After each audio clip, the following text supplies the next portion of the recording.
¿Qué es Ebenezer, mis amados hermanos? Es la roca de nuestra salvación. ¿Quién es nuestro Ebenezer? El Señor Jesucristo. Entonces, si Cristo mismo es la roca de la salvación, entre tanto un alma no esté verdaderamente anclada a esa roca que es Cristo, el alma siempre va a correr peligro de irse. ¿Recuerdan cuando vimos la primera advertencia para el alma? No descuidemos una salvación tan grande, no sea que nos deslicemos. Bueno, la salvación hay que cuidarla. No podemos pensar en que Dios la cuida por mí y yo me entrego al mundo. Así no piensan los creyentes. La salvación la tenemos que cuidar. La salvación la tenemos que alimentar. Nosotros somos responsables por la luz que el Señor nos concede, por la gracia que el Señor nos da, por las bendiciones que el Señor nos da en la iglesia. Fue iluminado por el Espíritu Santo en sus operaciones comunes no salvadoras, es decir, en aquellas cosas que el Espíritu obra en el hombre sin que éste necesariamente sea regenerado. Y una de las causas, de los asuntos más comunes de iluminación, lo vemos en aquellas personas naturales que tienen muy buen entendimiento de las realidades espirituales, personas que realmente entienden qué es el pecado, entienden qué es la gracia, usan la fraseología cristiana, entienden el asunto de la unión hipostática, de la vida de Cristo, entienden esas cosas. Estas son las personas que entienden el asunto en su intelecto, pero que no la abrazan en su corazón. Las cosas que son en sí mismas reales, el evangelio, las promesas, pueden ser degustadas sin que por ello sean recibidas de tal manera que transformen el alma. El apóstata es una persona que se ha deleitado en las bendiciones que emanan, que brotan del evangelio, pero que no han creído el evangelio. Han tenido experiencias parecidas a las del verdadero creyente, pero nunca iguales a las del verdadero creyente.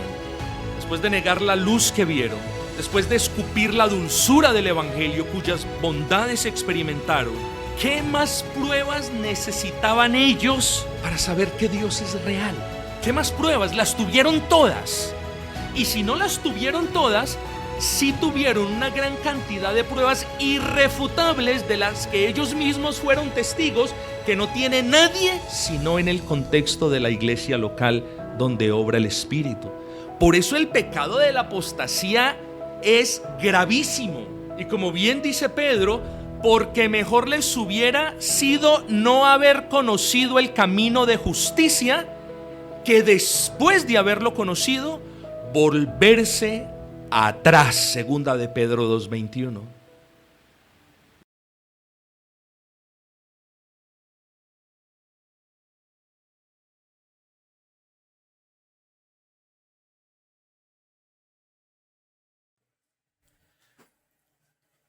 Vamos avanzando poco a poco en el estudio de esta carta. Una carta llena de asuntos que, si bien a primera vista pueden parecer complejos, es en última instancia hermosa. Es una carta donde claramente vemos la superioridad de Cristo, la necesidad de Cristo. Y quiero que le preste atención a esto. Esta es una carta donde Dios mismo nos recuerda la responsabilidad que nosotros, quienes vivimos en el contexto de una iglesia local, tenemos con el Señor. Porque somos nosotros los que profesamos la fe en Cristo, quienes tenemos más responsabilidad que la gente del mundo. Somos nosotros. Y Hebreos ya nos viene recalcando este asunto de la responsabilidad. Y no tanto, hermanos, quiero que piense hoy, no tanto en la responsabilidad que tenemos de ofrendar, de servir. Eso lo hacemos y lo comprendemos. A lo que quiero hacer referencia es a aquella responsabilidad ante la verdad que escuchamos en la iglesia. ¿Qué hace usted con la verdad que escucha semana tras semana en la congregación? No piense que escucharla es solo una bendición. además de ser una bendición, algo demanda la palabra de nosotros.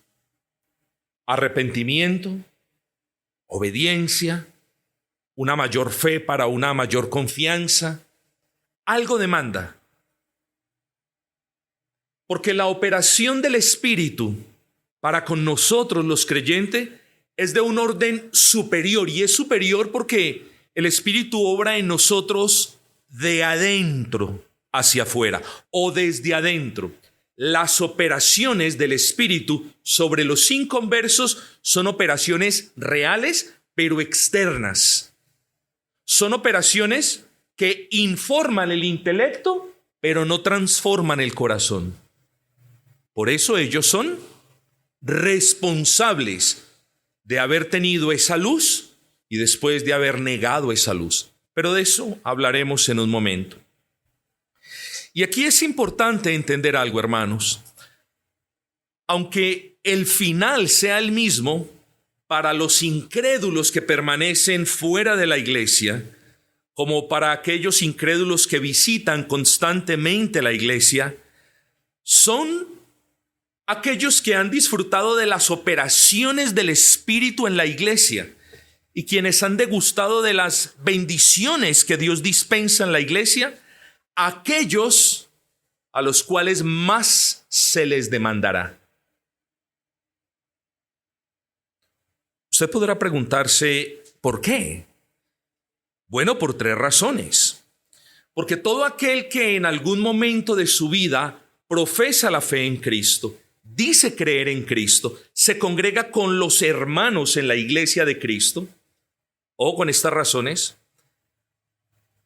al darle la espalda a Cristo, ellos pecan en contra de esa luz que han recibido.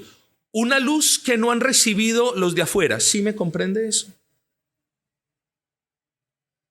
Y pecan gravemente porque han menospreciado no solo la cantidad, sino la magnitud de los privilegios que han tenido en la iglesia, que no han tenido los de afuera, que no han probado los de afuera.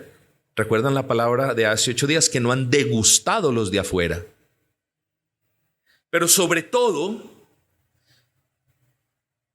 cuando alguien que ha profesado la fe en Cristo niega total y finalmente la fe en Cristo, eso es un grave pecado, porque esta persona ha resistido de una manera directa las operaciones del Espíritu. Incluso más que resistirlas, ha terminado negándolas. Ese es un grave pecado. Entonces, hermanos, amigos, es menester que atendamos humildes y atentos a todas y a cada una de las advertencias para nuestras almas, particularmente las que están aquí en este libro. Y de todas las advertencias hechas hasta este punto, esta tercera advertencia es la más severa, la más delicada y fuerte de todas. Y recordemos que esta advertencia me habla de una posibilidad y de una imposibilidad. ¿De qué posibilidad estamos hablando? La posibilidad de que alguien que solamente profese la fe en Cristo de labios para afuera, de alguien que se llame a sí mismo cristiano, que conviva en el contexto de la iglesia, pero que realmente no ha abrazado a Cristo en fe, pueda caer. Hablamos de esa posibilidad. Esa posibilidad es real. No piense que eso es un lenguaje figurativo, no, es real. Y más grave que eso es la imposibilidad. Entonces, el mero hecho de contemplar la posibilidad de que un profesante externo de la fe pueda caer brutal y finalmente, si eso es grave, más grave es aquello de lo que nos habla la imposibilidad. Porque la imposibilidad nos dice que esos que han caído no pueden volver a ser restaurados. Sencillo. Duro, sí, pero claro y sencillo. Bueno, a esa caída fatal, porque no es otra cosa sino fatal, a esa caída fatal para el alma, nosotros la llamamos apostasía. Entonces, desde ahora usted puede ver que la apostasía, o vamos a pensar en ella en términos de la caída fatal, por ende final del alma. Es fatal porque no tiene regreso, no tiene solución, si me puedo expresar de esa manera. Y vamos a hablar de 3 puntos en el sermón de esta tarde.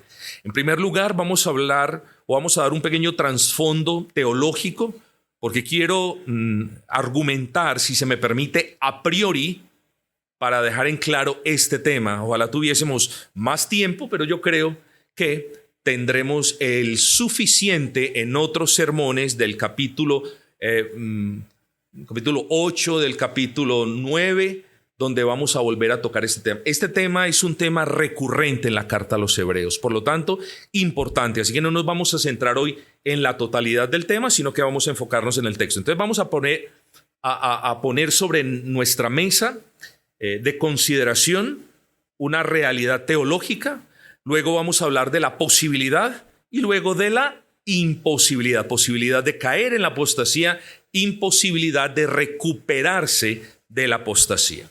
Vamos bien, ¿cierto? Vamos entonces, mis amados, a la palabra de nuestro buen y gran Señor en la tarde de hoy. Vamos al libro de Hebreos, si son tan amables.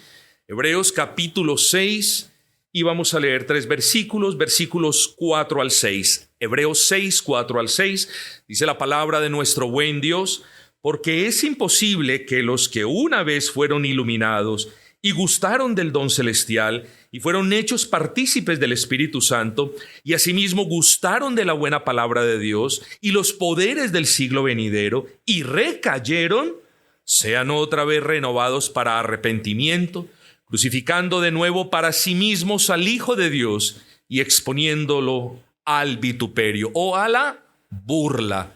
Apostatar, dice el autor inspirado, es volver a poner al Cristo resucitado sobre la cruz. Es como si fuese eso. Apostatar es, dice el autor inspirado, es poner a Cristo allí para que sirva como escarnio de los demás. Es un grave pecado. Y el pecado es más serio todavía cuando proviene de alguien que ha profesado la fe en ese Cristo que ahora expone a la burla de la gente del mundo. ¿Sí comprenden eso, mis amados? Entonces vamos de lleno, hermanos, con esa pequeña introducción teológica que yo considero y espero sobre todo sea de ayuda, de bendición para ustedes. Bueno, de este pasaje se han dicho muchas cosas a lo largo de los años. Siglos atrás, muchos comenzaron a pensar que este pasaje hablaba de verdaderos cristianos y de la posibilidad de que estos verdaderos cristianos pudieran perder su salvación, literal. Pero si lo que piensan estas personas o lo que pensaban estas personas era cierto, entonces las implicaciones teológicas serían inmensas. Y yo solamente quiero mencionar 2. Si un verdadero cristiano realmente puede caer en la apostasía, las implicaciones, las consecuencias serían fatales. Y la primera de ellas sería que el oficio intercesor de Cristo, que tanto hemos hablado de él y que tanto hemos exaltado en su eficacia, quedaría en cenizas. Imaginémonos al Dios verdadero, hombre verdadero, sentado en su trono, intercediendo por el pueblo por quien dio la vida delante de su Padre. A la final resulta que si uno de esos cayó en la apostasía y no puede ser recuperado, su intercesión no fue del todo eficaz. ¿Sí me comprenden? O sea, se cierne un manto de duda sobre la eficacia de la intercesión de Cristo. Y como esto no puede ser así, sigue que lo primero, la primera premisa de la que partimos tampoco puede ser así. Es decir, la apostasía no es un pecado en el que caigan los verdaderos hijos de Dios. Además, punto número 2, si la apostasía fuese una posibilidad para el creyente, oigan, yo les hago una pregunta: ¿dónde quedaría la doctrina de la perseverancia de los santos? No habría doctrina de la perseverancia de los santos. Y eso resultaría en que el verdadero creyente siempre viviría con miedo en todo momento y nunca hubiese podido decir: yo sé en quién he creído. Porque no es coherente decir, yo sé en quién he creído, pero no sé si Él me va a librar de caer de la fe. Entonces, luego, hermanos, como conclusión, este asunto de esa caída no aplica para el verdadero creyente, aquel que verdaderamente ha confiado en el Señor Jesucristo. Pero, ¿qué es apostasía? Bueno, ya hablamos de una caída. Apostasía técnicamente no es la caída de gracia, porque si nosotros es que cayeron de la gracia, el único que cayó de la gracia fue Adán y Eva, mis amados. Pero nosotros no podemos definir la apostasía en términos de la caída de la gracia, porque entonces estaríamos hablando de que la gracia sí operó en los apóstatas y después cayeron de la gracia y después ya no tienen gracia. ¿Sí me comprenden el punto? Entonces no es así. Hablar de apostasía es hablar de un acto deliberado. Ojo con esto. Porque es un acto consciente, es un acto planeado. La apostasía no resulta en un día. La apostasía se manifiesta cierto día, pero es del resultado de una planeación de la persona que poco a poco va encontrando descontento en la fe, fastidio por los hermanos, y aquellas cosas en las que una vez se deleitó, ahora le fastidian en su alma.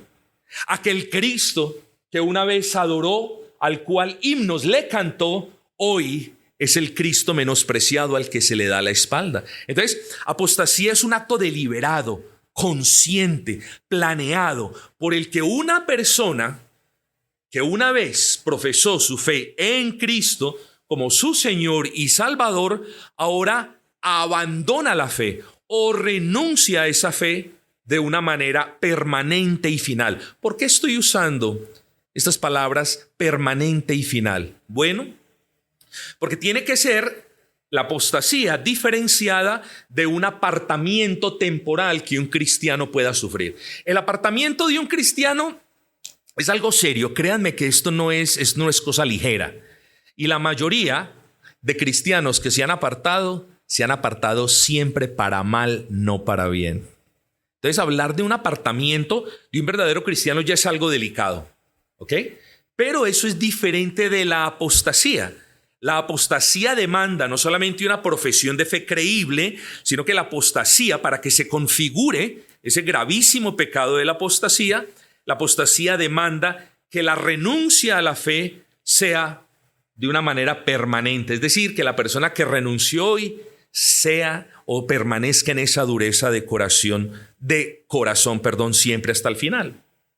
Hermanos, de la caída en el pecado.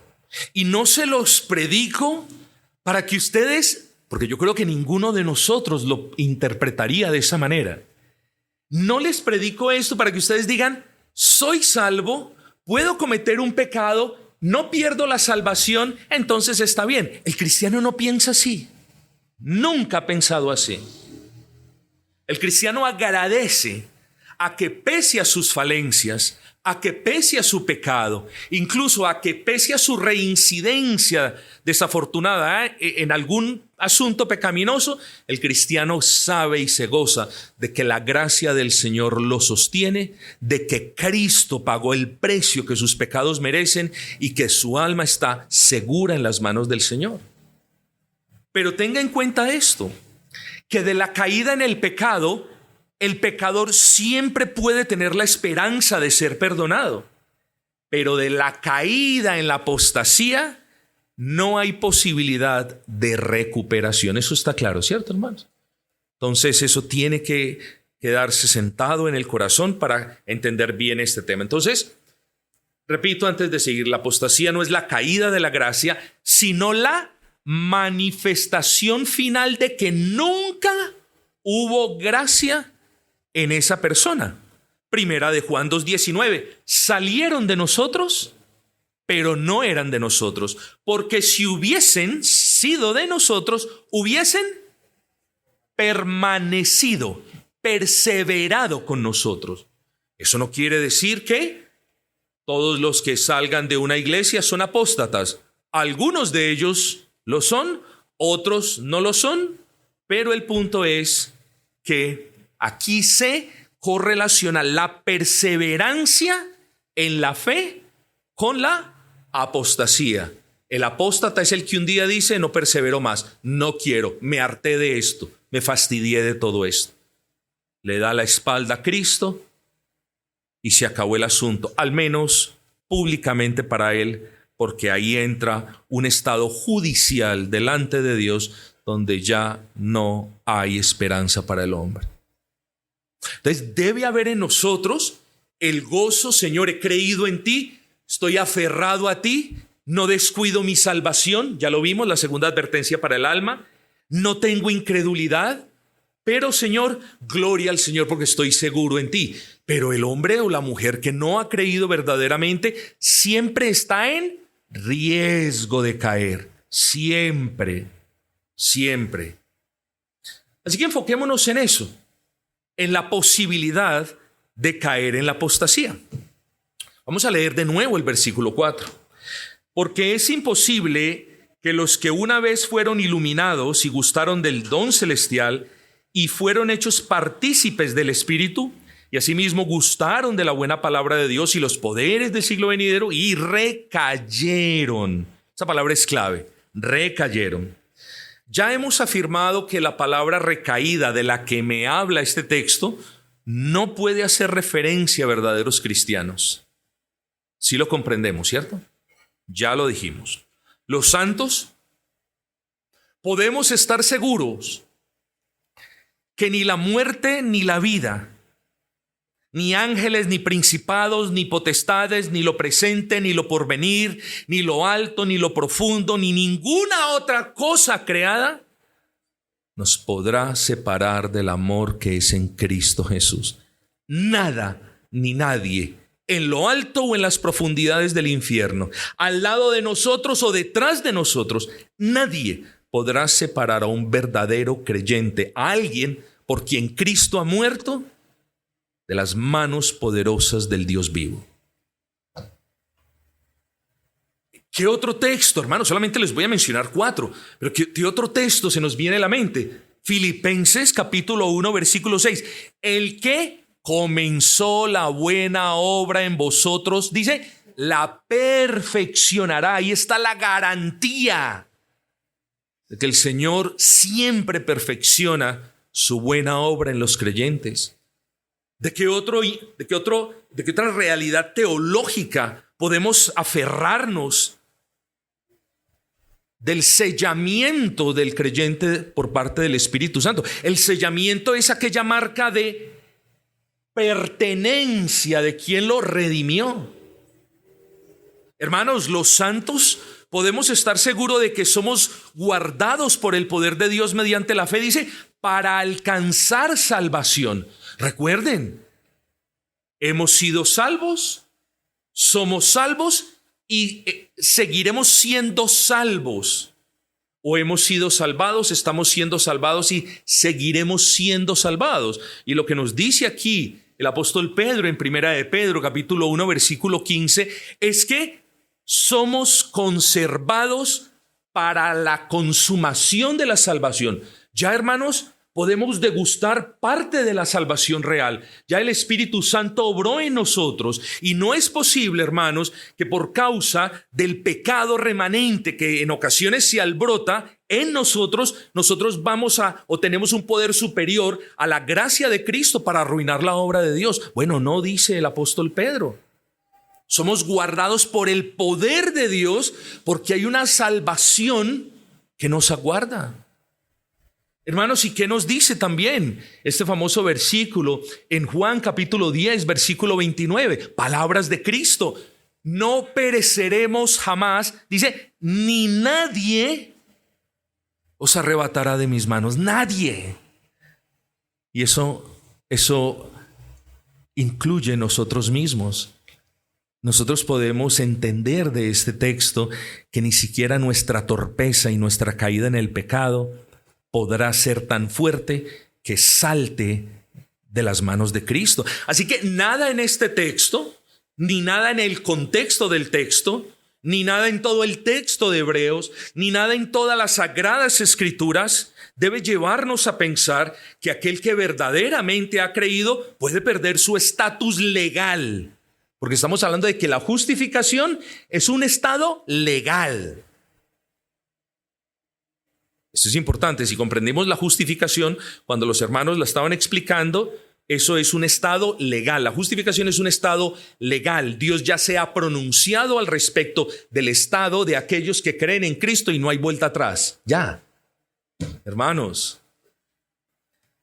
Pero mientras la caída en apostasía no es posible que ocurra en los justificados, el punto del texto es que sí puede ocurrir entre quienes profesan la fe en Cristo con sus bocas, pero que no han sido unidos a Cristo por medio de la fe. Y entendamos esto. ¿Qué es Ebenezer, mis amados hermanos?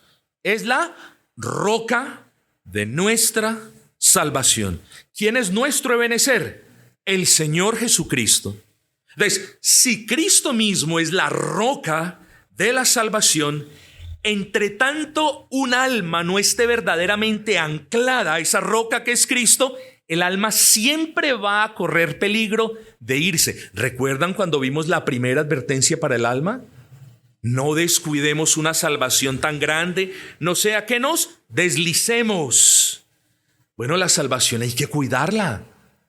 No podemos pensar en que Dios la cuida por mí y yo me entrego al mundo. Así no piensan los creyentes. La salvación la tenemos que cuidar. La salvación la tenemos que alimentar.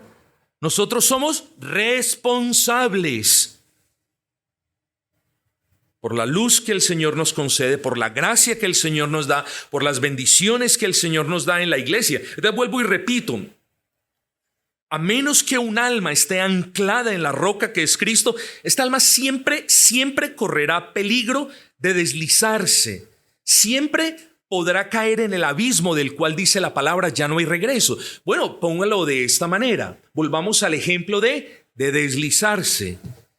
Hay un lago que está, por lo general los lagos son calmados. Alguien vio una estaca donde debía amarrar su bote.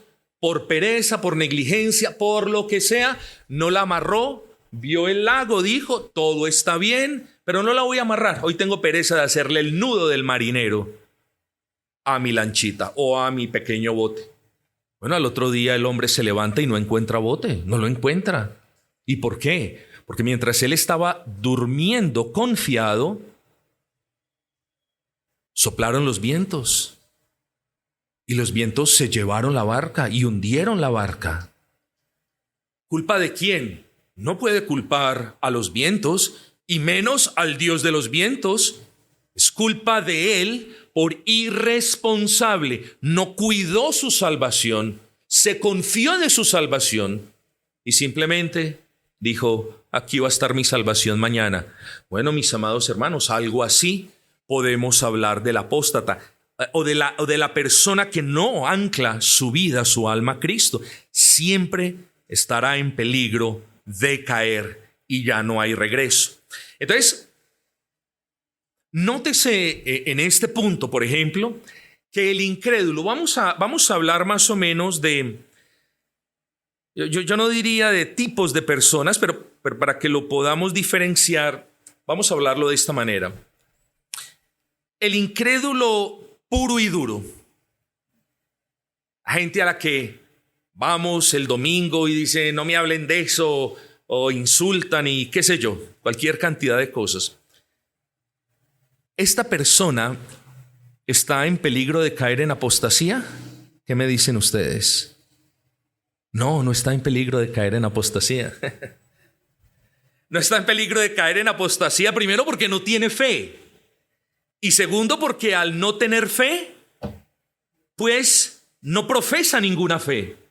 Y tercero, porque al no tener fe, ni profesar una fe, tampoco niega, porque nadie puede negar algo que no ha profesado. Entonces, espero que me haga entender. El incrédulo allá en el mundo no cae en la apostasía porque no profesó la fe. Y alguien podría pensar, pero ¿cómo es posible? ¿Cómo es posible de que haya más severidad de parte de Dios para con quienes han profesado la fe, aunque la terminaron negando, que para los impíos que aborrecen la fe? Bueno, Dios es soberano y Dios decide tratar de esta manera al apóstata, porque entre otros asuntos que podemos discernir, el nombre de Cristo es más blasfemado por alguien que estuvo en la iglesia y profesó la fe y luego la terminó negándola que por el mismo demonio afuera que la niega. Ambos se burlan del nombre de Cristo.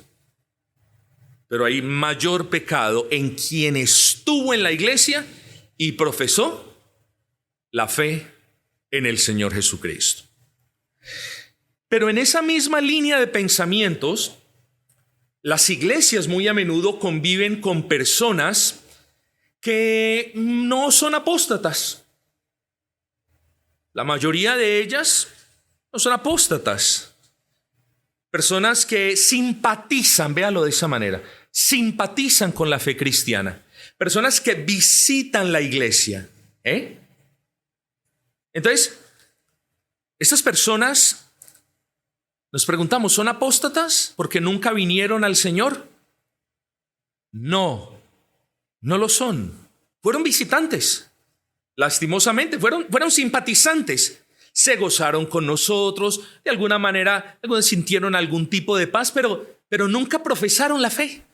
Siempre cuando les preguntábamos acerca del Evangelio, nos respondían con aquella sonrisa condescendiente y paternalista.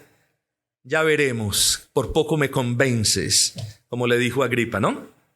Entonces, mis amados hermanos, tenemos esos dos tipos de personas. El incrédulo puro y duro y el incrédulo que está en el contexto de la iglesia sin profesar la fe. Pero a diferencia de los dos anteriores tipos de no creyentes, podemos argumentar que existe un tercer tipo de no creyentes, que es aquel al que hace referencia el texto y que siempre está en riesgo. Y hablamos de aquellas personas que se ubican bien dentro del contexto de la iglesia local. Ni siquiera hablamos de personas que venían cada 15 días o que venían por la mañana y no por la tarde. No, personas que estaban bien en el contexto de la iglesia local, que estaban bien adentro del ámbito de la comunidad cristiana, bíblica, de creyentes que disfruta las operaciones del Espíritu. Yo espero que usted vaya atando los puntos, porque cuando hablamos de una iglesia del nuevo pacto, verdadera y bíblicamente establecida, estamos hablando de la comunidad de creyentes, del conjunto de redimidos por la sangre del Cordero, y ese conjunto de redimidos por la sangre del Cordero, entre muchas características, tiene un mismo sentir, tiene un mismo Señor, pero tiene algo particular, y es que en medio de ellos el Espíritu obra de manera poderosa.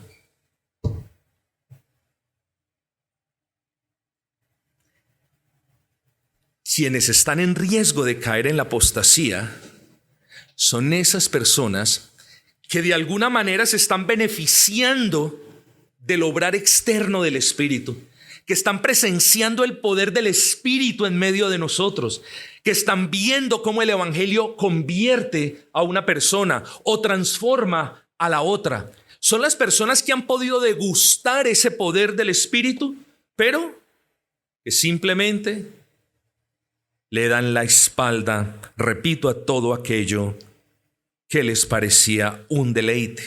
Y esas son las personas a las que se refiere el texto. Esas son las personas en las que, como acabamos de decir, entre tanto no anclen, no aseguren sus almas a la roca que es Cristo, siempre estarán en peligro de deslizarse y de caer.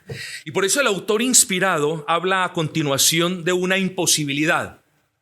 Entonces, el autor inspirado nos habla de la posibilidad de caer en la apostasía, ya definimos todo eso, pero también nos habla de una imposibilidad. Y eso, a todas luces, ustedes ya lo saben, de la imposibilidad de que un apóstata pueda volver a ser restaurado para arrepentimiento. Eso es lo que nos dice el texto mismo. Versículo 5. Y asimismo gustaron de la buena palabra de Dios y los poderes del siglo venidero y recayeron. ¿Qué es imposible que suceda? ¿Qué es imposible que les suceda a las personas apóstatas? Bueno, el resto del texto, ahí está la respuesta. Que sean otra vez renovados para arrepentimiento. Entonces, ya hablamos de ese trasfondo teológico, Ya hablamos de esa posibilidad trágica, pero ahora hablamos de la imposibilidad de esa restauración. Pero entonces, mis amados, para establecer con más precisión cuáles son las marcas distintivas y propias de un apóstata, y no solamente caer en el error de decir que el apóstata es aquel que renuncia a la fe y ya, porque técnicamente eso puede ser cierto, pero es como cierto en el nivel más mínimo de todos. Para no caer en esa simpleza, hermanos, vamos a ver estos siguientes puntos. El apóstata, o más bien, antes de caer en la apostasía, el apóstata fue iluminado. Iluminado. ¿Por quién? Iluminado por el Espíritu. No iluminado para salvación, pero alcanzó a recibir luz del Espíritu. Sí, ya lo hemos dicho, no luz salvífica, pero luz de cualquier modo. El caso del apóstata no es el caso de la persona que se sienta ya, que no cree en nada ni en nadie, que se pone a estudiar la Biblia, que comprende la Biblia. Ese es un esfuerzo humano para entender la Biblia. El apóstata, y esa es la gravedad del pecado, el apóstata es aquel que está en medio de la congregación, que después renuncia a la fe, ya lo hemos dicho, es aquel que está en medio de la operación, degustando de algunas de las bondades o del obrar del Espíritu Santo. Entonces tenemos que tener en claro eso. Fue iluminado por el Espíritu Santo en sus operaciones comunes no salvadoras, es decir, en aquellas cosas que el Espíritu obra en el hombre sin que éste necesariamente sea regenerado.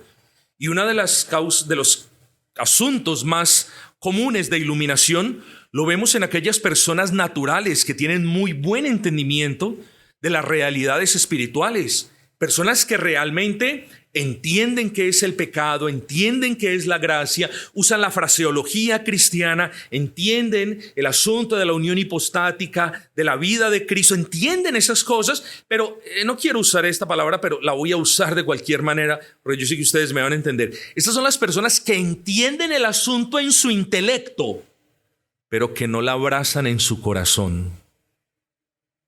El ser humano es uno solo y no podemos hacer distinciones por aquí y por allá, pero hemos dicho que el ser humano tiene unos departamentos, tiene unas facultades. Entonces, este caso del apóstata es el caso de aquel que puede razonar correctamente las verdades reveladas, pero que realmente no las abraza de corazón. Entonces, ¿iluminados hasta qué punto? Nos hacemos esa pregunta. Bueno, no lo sabemos, no lo podemos determinar. Pero una cosa sí sabemos y es esta, que esa iluminación para comprensión nunca es igual a la iluminación para salvación. Entonces, iluminación para comprensión es una cosa. Nosotros, cuando vamos a la Escritura, nuestros devocionales, ¿qué hacemos? Señor, ayúdame. Espíritu Santo, ilumina mi intelecto. Señor, que yo pueda entender el texto. Nosotros debemos rogarle al Señor por iluminación y Él nos la concede. Puede que de eso se haya beneficiado el apóstata. Vuelvo y repito, iluminación para comprensión, pero no iluminación para salvación. Entonces, esta luz se trata, para que usted lo vea, hermano, y lo entienda, se trata de una luz que informa, pero no que transforma. Y nosotros la semana pasada mencionamos el ejemplo de Mateo 4:16, ¿no es así?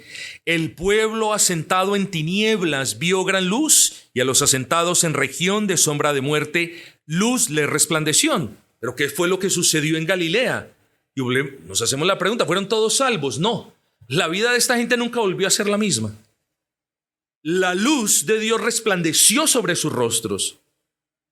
Vieron a Cristo, que es la imagen visible del Dios invisible. Vieron la plenitud, digámoslo de esa manera. Vieron a Cristo y en Él habitando la plenitud de la deidad. Hermanos, nunca más sus vidas fueron la misma. Pero no todos creyeron. La mayoría continuó en un estado de incredulidad. Entonces, ya entienden lo que es iluminación, ¿cierto? Es una operación externa del Espíritu real, eso sí, por la cual el apóstata o quien le dio la espalda a Cristo hubo un tiempo donde comprendía las verdades, donde entendía la doctrina, donde podía explicar incluso la doctrina, pero realmente esto fue una operación externa del Espíritu, no interna del Espíritu. Si hubiera sido interna, hubiera sido para salvación. Esto nos lleva a pensar que en algunos casos el apóstata puede comprender o entender una doctrina más que un verdadero hijo de Dios, pero el verdadero hijo de Dios tiene algo que el apóstata nunca tendrá, y es la inhabitación o la morada del Espíritu Santo en su corazón. Segundo, dice, gustaron del don celestial. Don celestial, cuando usted escuche la palabra don en el contexto de las Escrituras, está hablando de una dádiva, de un favor que ninguno de nosotros merece. Entonces, don celestial es un favor que procede del cielo, don celestial. Bueno, a lo largo de los años muchas personas han interpretado esto de don celestial como el don del Espíritu Santo. Y ellos no están equivocados del todo. Otros dicen que ese don que descendió del cielo es Cristo Jesús. Y eso tampoco es equivocado, hermanos. Pero lo más acertado es hablar de ese don celestial como el evangelio de salvación.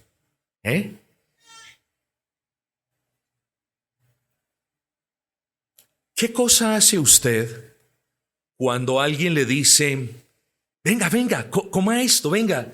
Y usted ve eso extraño. Usted dice, lo voy a probar. Y si usted es como mi señora esposa, a la que yo le termino diciendo siempre no lo probaste, entonces usted nunca va a poder correlacionar el verdadero sabor de una comida con ponérselo en la boca. Pero eso es precisamente lo que hacen los apóstatas. Los apóstatas no degustan la plenitud de la salvación en Cristo. Solamente prueban un poquitico, que nunca es suficiente, pero prueban un poquitico de las misericordias del evangelio de salvación en Cristo. Entonces, ¿qué pasa cuando alguien prueba? Y vuelvo y digo, ustedes como mi señora esposa, se va a inquietar. Y lo va a poner en su boca y lo tira a la basura. Otros menos decentes simplemente lo escupen, ¿no es así? Eso es apostasía, exactamente eso. Escupir aquello que alguna vez le supo delicioso. Eso es apostasía. Probaron el don celestial, degustaron el don celestial, ¿cierto? Pero luego renunciaron a su fe en Cristo, negando de tajo esa supuesta salvación que una vez dijeron haber tenido. Disfrutaron de algún modo y de alguna manera, realmente disfrutaron de la paz que acompaña el evangelio. De repente disfrutaron de el alivio que la palabra produce en las conciencias. De repente, o ciertamente disfrutaron de la paz de aquellos que han creído el evangelio. Disfrutaron de esa paz en el contexto de la iglesia. Disfrutaron incluso de la libertad, aunque de manera parcial y temporal, de la libertad sobre el pecado, aunque esto no procediera de una naturaleza regenerada, sino, como ya lo dijimos, de las operaciones externas del Espíritu Santo. Podríamos resumir que los apóstatas, experimentaron realmente estos efectos, pero en un grado tal y de manera temporal que nosotros concluimos que nunca fue de una manera salvífica. Hubo un gusto real de las buenas promesas del evangelio, pero no del todo del evangelio. Y nótese lo que dice John Owen, que es muy cierto. Lo cito porque me pareció fenomenal la cita. Las cosas que son en sí mismas reales pueden ser degustadas sin que por ello sean recibidas de tal manera que transformen el alma. Las cosas que son en sí mismas reales El Evangelio, las promesas pueden ser degustadas sin que por ello sean recibidas de tal manera que transformen el alma. El apóstata es una persona que se ha deleitado en las bendiciones que emanan, que brotan del Evangelio, pero que no han creído el Evangelio. Han tenido experiencias parecidas a las del verdadero creyente, pero nunca iguales a las del verdadero creyente. Hermano, yo no sé qué piensa usted, pero después de negar la luz que vieron, quiero que me diga realmente, después de negar la luz que vieron, y hablo de los apóstoles, de los apóstatas, me excusan por segunda vez, después de negar la luz que vieron, después de escupir la dulzura del Evangelio, cuyas bondades experimentaron, ¿qué más pruebas necesitaban ellos para saber que Dios es real? ¿Qué más pruebas? Las tuvieron todas. Y si no las tuvieron todas, sí tuvieron una gran cantidad de pruebas irrefutables de las que ellos mismos fueron testigos, que no tiene nadie sino en el contexto de la iglesia local donde obra el Espíritu. Por eso el pecado de la apostasía es gravísimo. Y como bien dice Pedro, porque mejor les hubiera sido no haber conocido el camino de justicia, que después de haberlo conocido, volverse atrás. Segunda de Pedro 2:21. Mejor les hubiera sido no conocer la verdad. Mejor les hubiera sido no haber sido iluminados. Mejor les hubiera sido no haber degustado de las bondades del Evangelio, que haber hecho todo eso y haberlas escupido, burlándose de Cristo.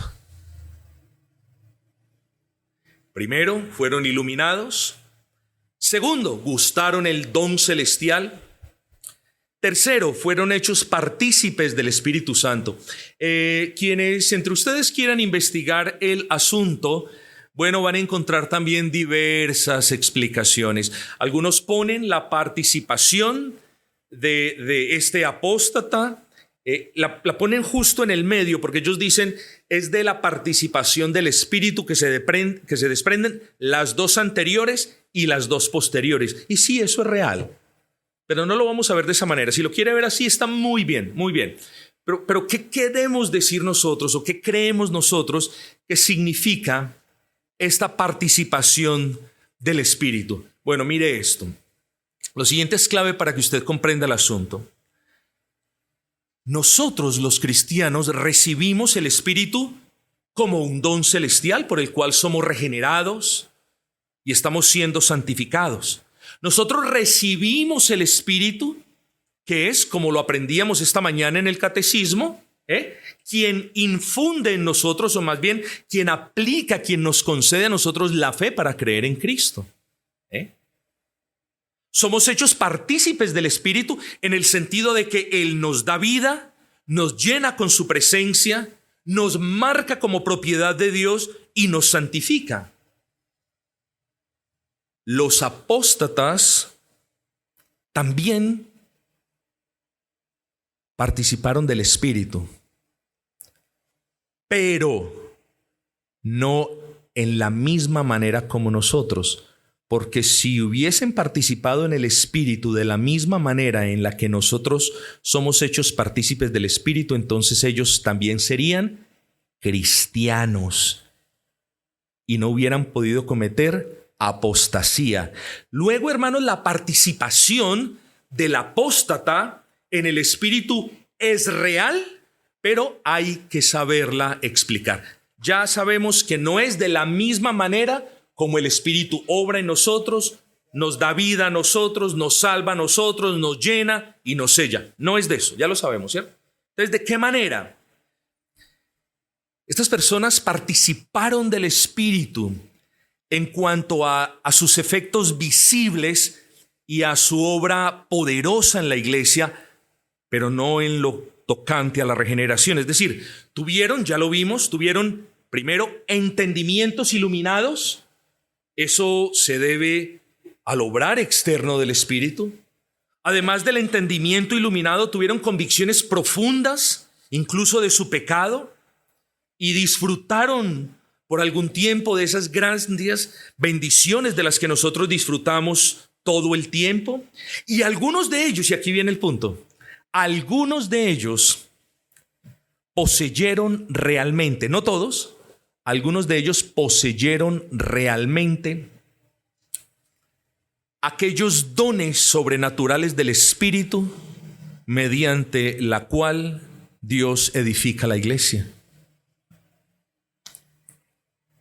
Puede que el apóstata también haya sido hecho partícipe de esos dones que se vieron en los tiempos del Nuevo Testamento.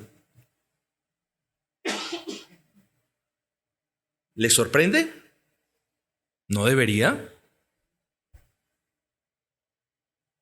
Usted ha leído el Antiguo Testamento, ¿no es así? ¿Qué hay de Balaam? Balaam era un falso profeta. Antes de caer en su apostasía, era un profeta de Dios. Dios habló por medio de él. ¿Y qué hay de Saúl? Antes de caer en su apostasía y en su rebeldía permanente, ¿no habló el Espíritu Santo por medio de Saúl? Sí, sí lo hizo. ¿Y qué del Nuevo Testamento? Para nombrarle solamente el papá o el mayor de los apóstatas. ¿Qué de Judas? Que predicaba la palabra del Señor, que como apóstol obró milagros y que en una ocasión corrió pronto a Jesús diciendo: los demonios se sujetan a mí. ¿O no fue eso lo que dijeron los apóstoles una ocasión?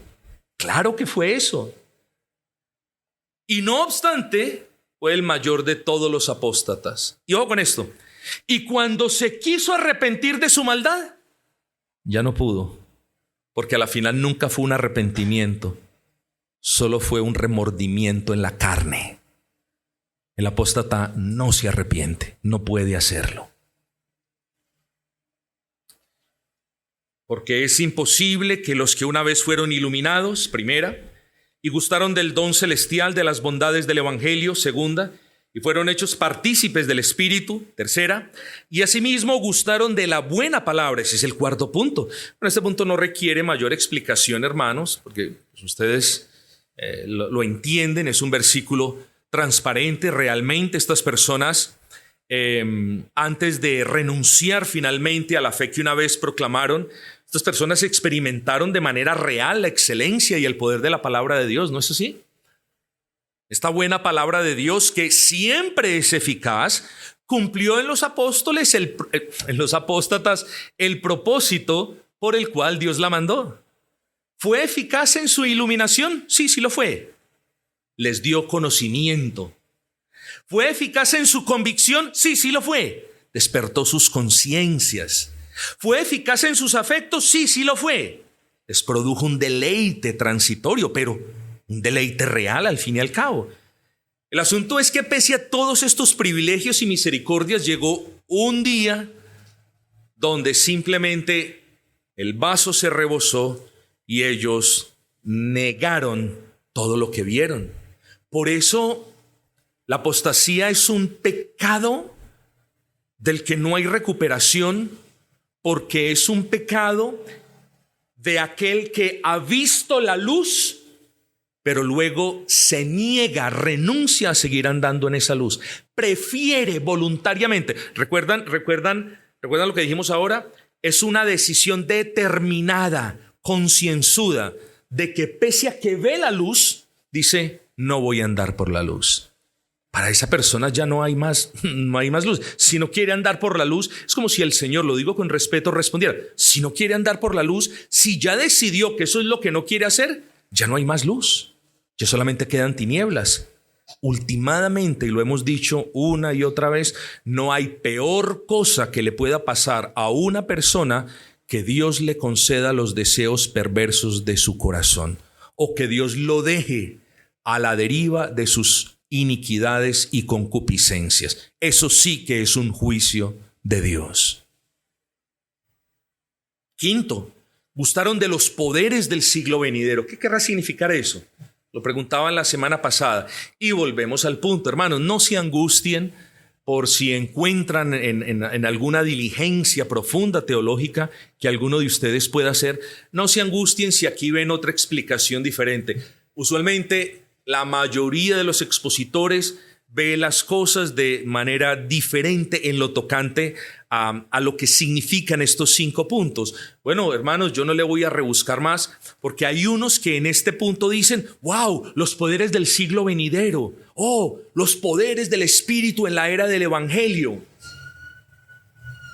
Bueno, ya hablamos de esos poderes del Espíritu, así que no tendría sentido como volverlos a repetir, aunque el señor Owen dice de que dada la escritura o dada la mentalidad de la persona que inspiró esta carta, dice que era muy posible que él hubiese querido enfatizar por segunda vez un mismo punto. Yo particularmente no lo creo de esa manera. Cuando yo veo, gustaron de los poderes del siglo venidero, bueno, hermanos, yo creo que estas personas tuvieron fuertes impresiones de lo que significaba el cielo prometido por el Evangelio.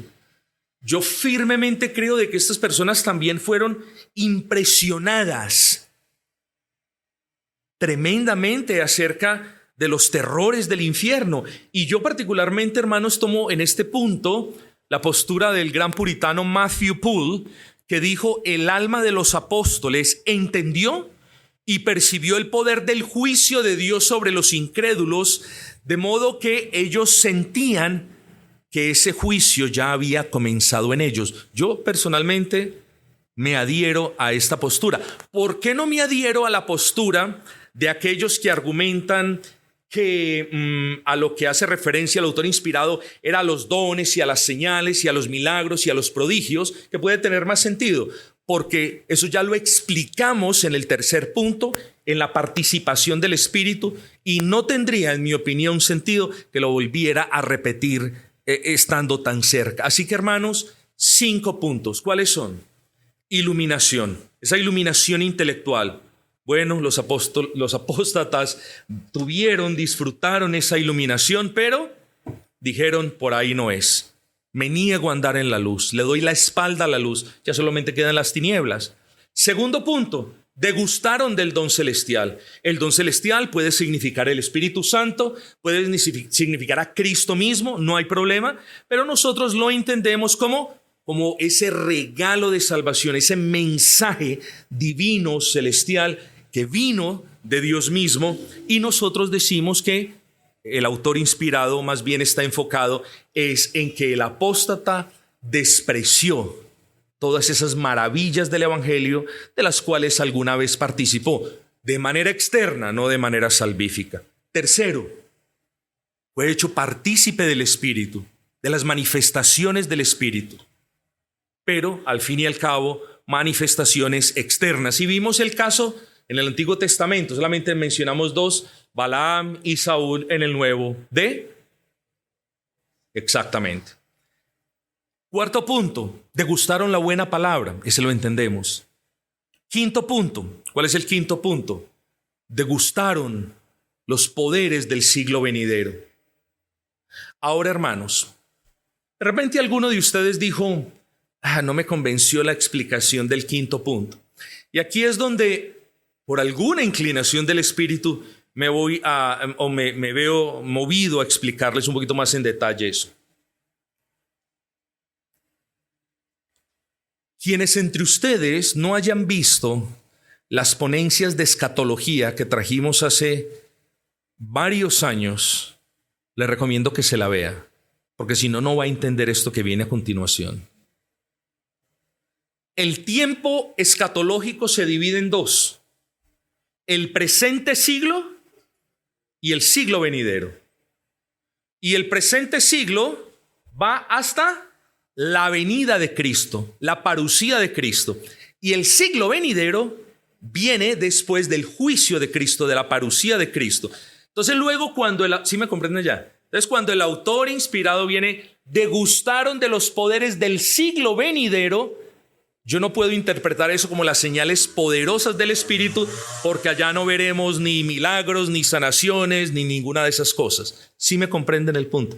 Por eso concluyo que es plausible y bíblico interpretar el punto número 5 como entendieron plenamente qué quería decir la palabra cuando hablaban de cielo, de infierno, de presencia de Dios o de ausencia de Dios. Sintieron ese terror.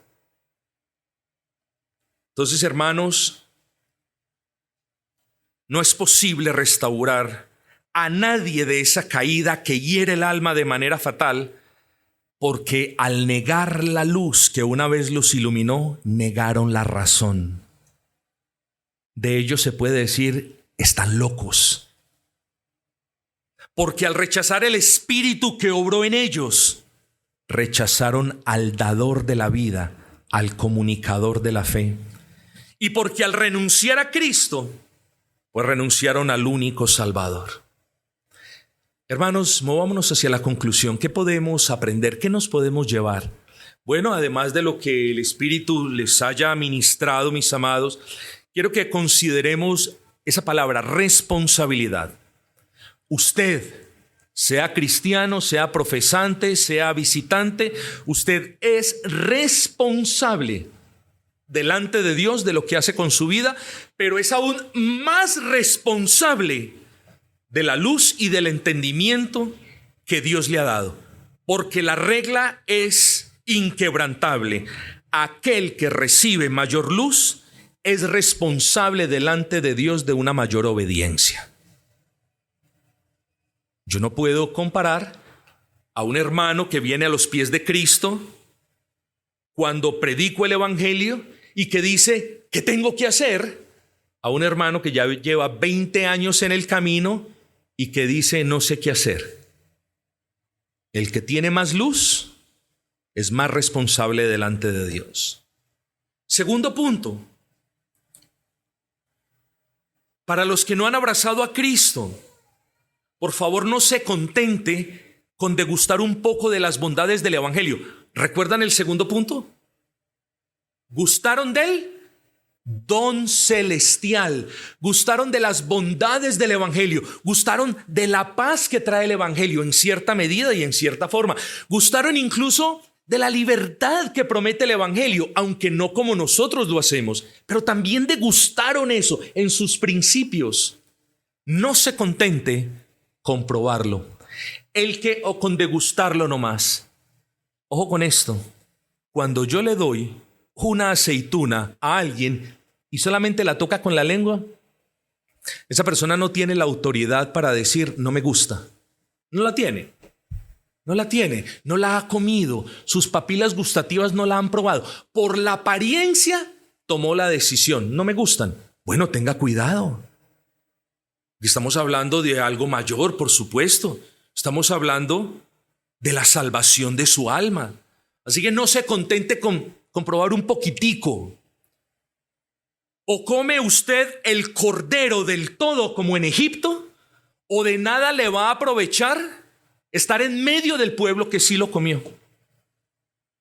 Porque cualquier beneficio, cualquier bendición que usted tenga estando en el pueblo que sí comió del cordero, va a ser de carácter temporal.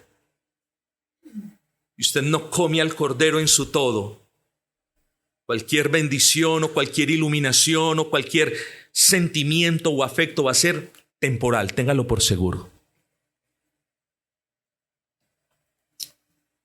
O come el pan de vida entero, o nada más hay para usted que pueda darle vida a su alma. Un poco de Cristo no llena el alma.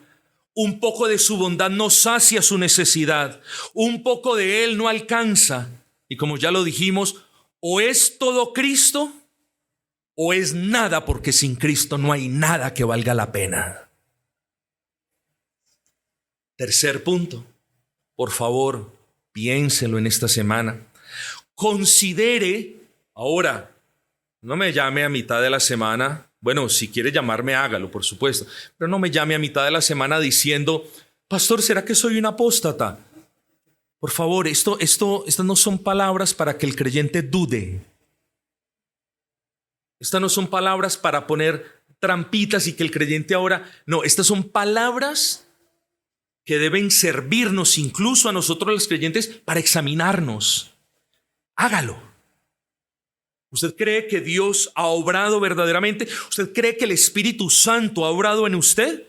Bueno, cerciórese de que el obrar del Espíritu no solamente ha sido una afectación externa, sino una obra interna. Anótelo porque esto es importante.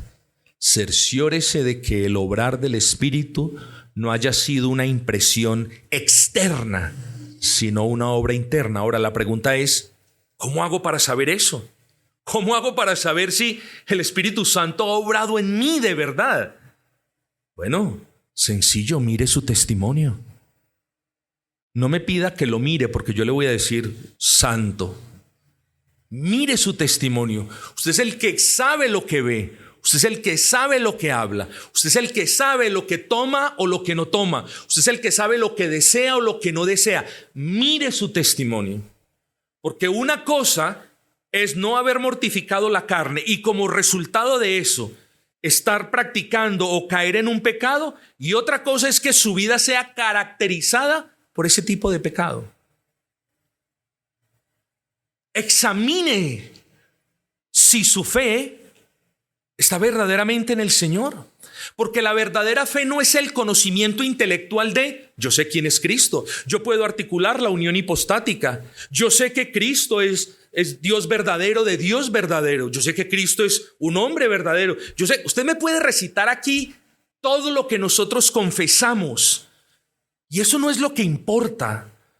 Lo que importa es que su fe esté cifrada en Él, esté fija en Él para justificación. Eso es lo que importa, que su fe sea una fe que dependa de Él para justicia y salvación. Usted debe no cuestionarse, pero usted debe preguntarse, ¿cómo es mi fe? ¿Cómo es mi fe? ¿Mi fe simplemente es un asentimiento intelectual de una verdad bíblica? Porque si esa es su fe, entonces no es fe. Pero si su fe es aquel granito de mostaza diminuto que reposa en la obra de Cristo, que abraza a Cristo, que se aferra a Cristo, que cree en quién, que sabe en quién ha creído, entonces por muy pequeña que sea su fe, es una fe genuina si está centrada en Cristo. Mire si hay arrepentimiento evangélico. Es aquí donde usted tiene que diferenciarlo del remordimiento, porque de alguna manera los seres humanos sienten remordimiento en su estado natural. El ladrón que va rumbo hacia la permanencia, ahora como que no hay permanencia, ¿cierto? Ahora hay fiscalía, no sé cómo se llame eso. El ladrón que va hacia la prisión o hacia donde sea.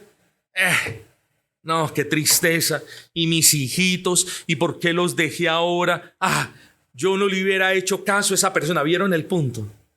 Es no un arrepentimiento, sino un remordimiento. ¿Por qué no hice esto de esta manera? ¿Por qué me encaramé por la azotea de esa casa a robar? Me hubiera entrado por la puertica que estaba abierta. Ese es el remordimiento del hombre del mundo. Eso no es arrepentimiento. Ni siquiera el arrepentimiento es aquel, Señor juez, perdóneme, mire lo que tengo, perdóneme, cometí un error. El verdadero arrepentimiento evangélico es aquel que se duele por el pecado porque comprende la magnitud de su pecado y la grandeza del Dios que ha ofendido con ese pecado.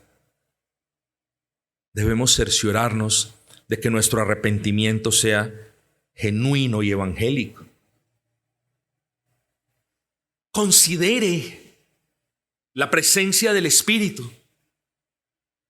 Pero no caiga en el error de pensar, bueno, un momentico, yo tengo el don de la palabra, puedo hacer esta otra cosa en la iglesia de una manera tremenda, me queda muy fácil organizar esto o aquello, yo tengo que tener el Espíritu Santo en mi corazón.